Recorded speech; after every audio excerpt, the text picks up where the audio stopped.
युधिष्ठिर का अपना ही मानना था। वे द्रौपदी के आक्षेपों का क्या समाधान निकालते हैं, जानते हैं इस अध्याय में। युधिष्ठिर बोले, यज्ञसेन कुमारी, तुमने जो बात कही वह सुनने में बड़ी मनोहर, विचित्र पदावली से सुशोभित तथा बहुत सुंदर है। मैंने उसे बड़े ध्यान से सुना, परंतु इस समय तुम अज्ञान से नास्तिक मत का प्रतिपादन कर रही हो। राजकुमारी, मैं कर्मों की फल की इच्छा रखकर उनका अनुष्ठान नहीं करता, अपितु देना कर्तव्य है यह समझकर दान देता हूँ, और यज्ञ को भी कर्तव्य मानकर ही उसका अनुष्ठान करता हूँ। कृष्ण, यहाँ उस कर्म का फल हो या ना हो, गृहस्थ आश्रम में रहने वाले पुरुष को जो कर्तव्य है, मैं उसी का यथाशक्ति कर्तव्य बुद्धि से पालन करता हूँ। सुश्रोणी, मैं धर्म का फल पाने के लोभ से धर्म का आचरण नहीं करता, अपितु साधु पुरुषों के आचार व्यवहार को देखकर शास्त्रीय मर्यादा का उल्लंघन न करके स्वभाव से ही मेरा मन धर्म पालन में लगता है। द्रौपदी, जो मनुष्य कुछ पाने की इच्छा से धर्म का व्यापार करता है, वह धर्मवादी पुरुषों की दृष्टि में दीन और निंदनीय है। जो पापात्मा मनुष्य नास्तिकतावश धर्म का अनुष्ठान करके उसके विषय में शंका करता है अथवा धर्म को दुहना चाहता है, अर्थात धर्म के नाम पर स्वार्थ सिद्ध करना चाहता है, उसे धर्म का फल बिल्कुल नहीं मिलता। मैं सारे प्रमाणों से ऊपर उठकर केवल शास्त्र के आधार पर यह जोर देकर कह रहा हूं कि तुम धर्म के विषय में शंका ना करो, क्योंकि धर्म पर संदेह करने वाला मानव पशु पक्षियों की योनि में जन्म लेता है। जो धर्म के विषय में संदेह रखता है अथवा जो दुर्बल आत्मा पुरुष वेदादि शास्त्रों पर अविश्वास करता है, वह जरा मृत्यु रहित परम धाम से उसी प्रकार वंचित रह जाता है जैसे शूद्र वेदों के अध्ययन से। मनस्विनी, जो वेद का अध्ययन करने वाला धर्मपरायण और कुलीन हो, उस राजऋषि की गणना धर्मात्मा पुरुषों को वृद्धों में करनी चाहिए। वह आयु में छोटा हो तो भी उसका वृद्ध पुरुष के समान आदर करना चाहिए। जो मंदबुद्धि पुरुष शास्त्रों की मर्यादा का उल्लंघन करके धर्म के विषय में आशंका करता है, वह शूद्रों और चोरों से भी बढ़कर पापी है। तुमने अमी आत्मा महातपस्वी मार्कंडे जी को, जो अभी यहाँ से गए हैं, प्रत्यक्ष देखा है। उन्हें धर्मपालन से ही चिरजीविता प्राप्त हुई। व्यास, वशिष्ठ, मैत्रेय, नारद, लोमश, शुक तथा अन्य सब महर्षि धर्म के पालन से ही शुद्ध हृदय वाले हुए हैं। तुम अपनी आंखों इन सब को देखती हो। ये दिव्य योग शक्ति से संपन्न, शाप और अनुग्रह में समर्थ तथा देवताओं से भी अधिक गौरवशाली हैं। अनघे, ये अमरों के समान विख्यात तथा वेदगम्य विषयों को भी प्रत्यक्ष देखने वाले महर्षि धर्म को ही सबसे प्रथम आचरण में लाने योग्य बताते हैं। अतः कल्याणमयी महारानी द्रौपदी तुम्हें मूर्खता युक्त मन के द्वारा ईश्वर और धर्म पर आक्षेप एवं आशंका नहीं करनी चाहिए। धर्म के विषय में संशय रखने वाला बाल बुद्धि मानव, जिन्हें धर्म के तत्व का निश्चय हो गया है, उस समस्त ज्ञानी जनों को उन्मत्त समझता है। अतः वह बाल बुद्धि दूसरे किसी से कोई शास्त्र प्रमाण नहीं ग्रहण करता। केवल अपनी बुद्धि को ही प्रमाण मानने वाला उद्दंड मानव श्रेष्ठ पुरुषों एवं उत्तम धर्म की अवहेलना करता है, क्योंकि वह मूढ़ इंद्रियों की आसक्ति से संबंध रखने वाला लोक प्रत्यक्ष दृश्य जगत की ही सत्ता स्वीकार करता है। अप्रत्यक्ष वस्तु के विषय में उसकी बुद्धि मोह में पड़ जाती है। जो धर्म के प्रति संदेह करता है, उसकी शुद्धि के लिए कोई प्रायश्चित नहीं है। वह धर्म विरोधी चिंतन करने वाला दीन पापात्मा पुरुष उत्तम लोगों को नहीं पाता, अर्थात अधोगति को प्राप्त होता है। जो मूर्ख प्रमाणों की ओर से मुंह मोड़ लेता है, वेद और शास्त्रों के सिद्धांत की निंदा करता है तथा काम एवं लोभ के अत्यंत परायण है, वह नरक में पड़ता है। कल्याणी जो सदा धर्म के विषय में पूर्ण निश्चय रखने वाला है और सब प्रकार की आशंका छोड़कर धर्म की ही शरण लेता है, वह परलोक में अक्षय अनंत सुख का भागी होता है, अर्थात परमात्मा को प्राप्त हो जाता है। जो मूढ़ मानव आर्ष ग्रंथों के प्रमाणों की अवहेलना करके समस्त शास्त्रों के विपरीत आचरण करते हुए धर्म का पालन नहीं करता, वह जन्म जन्मांतरों में भी कभी कल्याण का भागी नहीं होता। भाविनी जिसकी दृष्टि में ऋषियों के वचन और शिष्ट पुरुषों के आचार प्रमाणभूत नहीं है, उसके लिए न यह लोक और न परलोक। यह तत्ववेता महापुरुषों का निश्चय है। कृष्ण ने सर्वज्ञ और सर्वदृष्टा महर्षियों द्वारा प्रतिपादित तथा शिष्ट पुरुषों द्वारा आचरित पुरातन धर्म पर शंका नहीं करनी चाहिए। द्रुपद कुमारी जैसे समुद्र के पार जाने की इच्छा वाले वाणिक के लिए जहाज की आवश्यकता है, वैसे ही स्वर्ग में जाने वाले के लिए धर्माचरण ही जहाज है, दूसरा नहीं। साध्वी द्रौपदी यदि धर्मपरायण पुरुषों द्वारा पालित धर्म निष्फल होता तो संपूर्ण जगत असीम अंधकार में निमग्न हो जाता।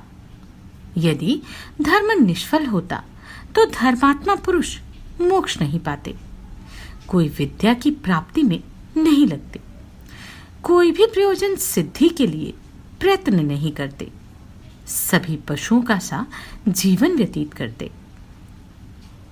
यदि तप, ब्रह्मचर्य, यज्ञ, स्वाध्याय, दान और सरलता आदि धर्म निष्फल होते तो पहले जो श्रेष्ठ और श्रेष्ठतर पुरुष हुए हैं, वे धर्म का आचरण नहीं करते।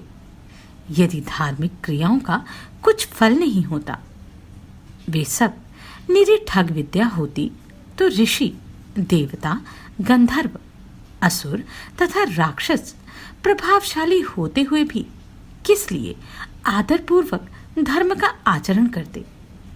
कृष्ण ने यहाँ धर्म का फल देने वाले ईश्वर अवश्य हैं। यह बात जानकर ही उन ऋषि आदि ने धर्म का आचरण किया है। धर्म ही सनातन श्रेय है। धर्म निष्फल नहीं होता, अधर्म भी अपना फल दिए बिना नहीं रहता। विद्या और तपस्या के भी फल देखे जाते हैं। कृष्ण ने तुम अपने जन्म के प्रसिद्ध वृतांत को ही स्मरण करो। तुम्हारा प्रतापी भाई धृष्टद्युम्न जिस प्रकार उत्पन्न हुआ, यह भी तुम जानती हो। पवित्र मुस्कान वाली द्रौपदी इतना ही दृष्टांत देना पर्याप्त है। धीर पुरुष कर्मों का फल पाता है और थोड़े से फल से भी संतुष्ट हो जाता है, परंतु बुद्धिहीन अज्ञानी मनुष्य बहुत पाकर भी संतुष्ट नहीं होते। उन्हें परलोक में धर्मजनित थोड़ा सा भी सुख नहीं मिलता।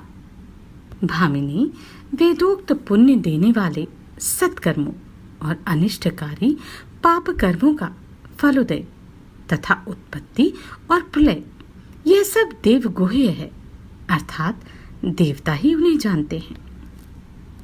इन देवगुह्य विषयों में साधारण लोग मोहित हो जाते हैं। जो इन सबको तात्विक रूप से नहीं जानते हैं, वह सहस्त्रों कल्पों में भी कल्याण का भागी नहीं हो सकता। इन सब विषयों को देवता लोग गुप्त रखते हैं। देवताओं की माया भी गूढ़ है, अर्थात दुर्बोध है, जो आशा का परित्याग करके सात्विक हितकर एवं पवित्र आहार करने वाले हैं, तपस्या से जिनके सारे पाप दग्ध हो गए हैं तथा जो मानसिक प्रसन्नता से युक्त हैं, वे द्विज ही इन देवगुह्य विषयों को देख पाते हैं। धर्म का फल तुरंत दिखाई ना दे तो इसके कारण धर्म एवं देवताओं पर आशंका नहीं करनी चाहिए। दोष दृष्टि ना रखते हुए यत्नपूर्वक यज्ञ और दान करते रहने चाहिए। कर्मों का फल यहाँ अवश्य प्राप्त होता है। यह धर्मशास्त्र का विधान है। यह बात ब्रह्मा जी ने अपने पुत्रों से कही है, जिसे कश्यप ऋषि जानते हैं। इसलिए कृष्ण सब कुछ सत्य है ऐसा निश्चय करके तुम्हारा धर्म विषयक संदेह कोहरे की भांति नष्ट हो जाना चाहिए। तुम अपने इस नास्तिकतापूर्ण विचार को त्याग दो और समस्त प्राणियों का भरण पोषण करने वाले ईश्वर पर आक्षेप बिल्कुल ना करो। तुम शास्त्र और गुरुजनों के उपदेशानुसार ईश्वर को समझने की चेष्टा करो और उन्हीं को नमस्कार करो। आज जैसी तुम्हारी बुद्धि है वैसी नहीं रहनी चाहिए। कृष्ण ने जिनकी कृपा प्रसाद से उनके प्रति भक्तिभाव रखने वाला मरणाधर्म मनुष्य अमृत को प्राप्त हो जाता है, उन परमदेव परमेश्वर की तुमको किसी प्रकार अवहेलना नहीं करनी चाहिए। द्रौपदी बोली, कुंती नंदन, मैं धर्म की अवहेलना तथा निंदा किसी प्रकार नहीं कर सकती, फिर समस्त प्रजाओं का पालन करने वाले परमेश्वर की अवहेलना तो कर ही कैसे सकती हूँ। भारत, आप ऐसा समझ लें, मैं शोक से आर्त होकर प्रलाप कर रही हूँ। मैं इतने से ही चुप नहीं रहूंगी और भी विलाप करूंगी। आप प्रसन्नचित होकर मेरी बात सुनिए। शत्रुनाशन, ज्ञानी पुरुषों को भी इस संसार में कर्म अवश्य करना चाहिए। पर्वत और वृक्ष आदि स्थावर भूत ही बिना कर्म किए जी सकते हैं, दूसरे लोग नहीं। महाराज युधिष्ठिर, गांव के बछड़े भी माता का दूध पीते और छाया में जाकर विश्राम करते हैं। इस प्रकार सभी जीव कर्म करके ही जीवन निर्वाह करते हैं। भरत श्रेष्ठ, जगम जीवों में विशेष रूप से मनुष्य कर्मों के द्वारा ही इहलोक और परलोक में जीविका प्राप्त करता है। भारत, सभी प्राणी अपने उत्थान को समझते हैं और कर्मों के प्रत्यक्ष फल का उपभोग करते हैं, जिसका साक्षी सारा जगत है। यह जल के समीप जो बगुला बैठकर मछली के लिए ध्यान लगा रहा है, उसी के समान ये सभी प्राणी अपने उद्योग का आश्रय लेकर जीवन धारण करते हैं। धाता और विधाता भी सदा सृष्टि पालन के उद्योग में लगे रहते हैं। कर्म ना करने वाले प्राणियों की कोई जीविका भी सिद्ध नहीं होती। अतः प्रारब्ध का भरोसा करके कभी कर्म का परित्याग न करें, सदा कर्म का ही आश्रय लें। अतः आप अपना कर्म करें, उससे ग्लानि न करें। कर्म का कवच पहने रहें। जो कर्म करना अच्छी तरह जानता है, ऐसा मनुष्य हजारों में एक ही है या नहीं, यह बताना कठिन है। धन की वृद्धि और रक्षा के लिए भी कर्म की आवश्यकता है।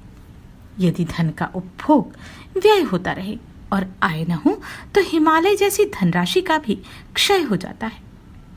यदि समस्त प्रजा इस भूतल पर कर्म करना छोड़ दे तो सबका संहार हो जाए। यदि कर्म का कुछ फल ना हो तो इन प्रजाओं की वृद्धि ही ना हो। हम देखती हैं कि लोग व्यर्थ कर्म में भी लगे रहते हैं। कर्म ना करने पर तो लोगों की किसी प्रकार जीविका ही नहीं चल सकती।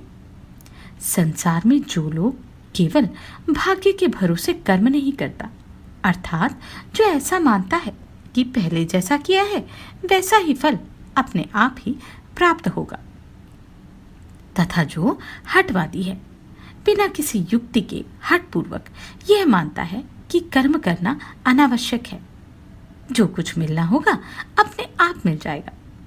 वे दोनों ही मूर्ख हैं। जिसकी बुद्धि कर्म में रुचि रखती है वही प्रशंसा का पात्र है।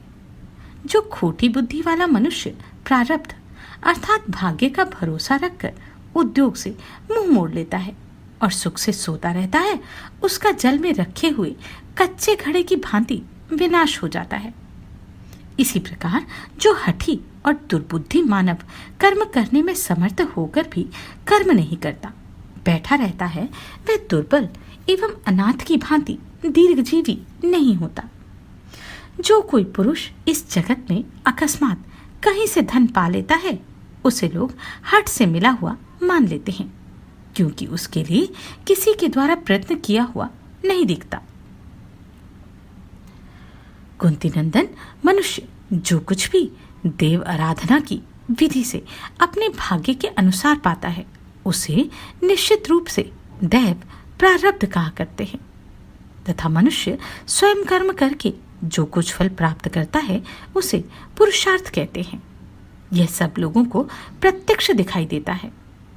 नरश्रेष्ठ जो स्वभाव से ही कर्म में प्रवृत्त होकर धन प्राप्त करता है, किसी कारणवश नहीं, उसके उस धन को स्वाभाविक फल समझना चाहिए। इस प्रकार हठ, दैव, स्वभाव तथा कर्म से मनुष्य जिन जिन वस्तुओं को पाता है वे सब उसके पूर्व कर्मों के ही फल हैं। जगदाधार परमेश्वर भी उपर्युक्त हठ आदि हेतुओं से जीवों के अपने अपने कर्मों को ही विभक्त करके मनुष्यों को उनके पूर्व जन्म के लिए किए हुए कर्म के फलस्वरूप से यहाँ प्राप्त कराया जाता है। पुरुष यहाँ जो कुछ भी शुभ अशुभ कर्म करता है उसे ईश्वर द्वारा विहित उसके पूर्व कर्मों के फल का उदय समझिए। यह मानव शरीर जो कर्म में प्रवृत्त होता है वह ईश्वर के कर्म फल संपादन कार्य का साधन है। वे इसे जैसी प्रेरणा देते हैं यह विवश होकर अर्थात स्वेच्छा प्रारब्ध भोग के लिए वैसा ही करता है। कुंती नंदन, परमेश्वर ही समस्त प्राणियों को विभिन्न कार्यों में लगाते और स्वभाव के परवश हुए उन प्राणियों से कर्म कराते हैं, किंतु वीर मन से अभिष्ट वस्तुओं का निश्चय करके फिर कर्म द्वारा मनुष्य स्वयं बुद्धिपूर्वक इन्हें प्राप्त करता है। अतः पुरुष ही उसमें कारण है। नरश्रेष्ठ, कर्मों की गणना नहीं की जा सकती। गृह एवं नगर आदि सभी की प्राप्ति में पुरुष ही कारण है। विद्वान पुरुष पहले बुद्धि द्वारा यह निश्चय करे कि तिल में तेल है, गाय के भीतर दूध है और काष्ठ में अग्नि है। तत्पश्चात उसकी सिद्धि के उपाय का निश्चय करे। तदनंतर उन्हीं उपायों द्वारा इस कार्य की सिद्धि के लिए प्रवृत्त होना चाहिए। सभी प्राणी इस जगत में उस कर्मजनित सिद्धि का सहारा लेते हैं। योगकर्ता के द्वारा किया गया कर्म अच्छे ढंग से संपादित होता है। यह कार्य किसी अयोग्य कर्ता के द्वारा किया गया है, यह बात कार्य की विशेषता से अर्थात परिणाम से जानी जाती है। यदि कर्म साध्य फलों में पुरुष एवं उसका प्रयत्न कारण ना होता अर्थात वह कर्ता नहीं बनता, तो किसी को यज्ञ और कूप निर्माण आदि कर्मों का फल नहीं मिलता। फिर तो ना कोई किसी का शिष्य होता, ना गुरु ही। कर्ता होने के कारण ही कार्य की सिद्धि में पुरुष की प्रशंसा की जाती है। जब कार्य की सिद्धि नहीं होती तब उसकी निंदा की जाती है। यदि कर्म का सर्वथा नाश ही हो जाए तो यहाँ कार्य की सिद्धि ही कैसे हो? कोई तो सब कार्यों को हठ से ही सिद्ध करने वाला बतलाते हैं। कुछ लोग दैव से कार्य की सिद्धि का प्रतिपादन करते हैं तथा कुछ लोग पुरुषार्थ को ही कार्य सिद्धि का कारण बताते हैं। इस तरह ये 3 प्रकार के कारण बताए जाते हैं। दूसरे लोगों की मान्यता इस प्रकार है कि मनुष्य के प्रयत्न की कोई आवश्यकता नहीं है।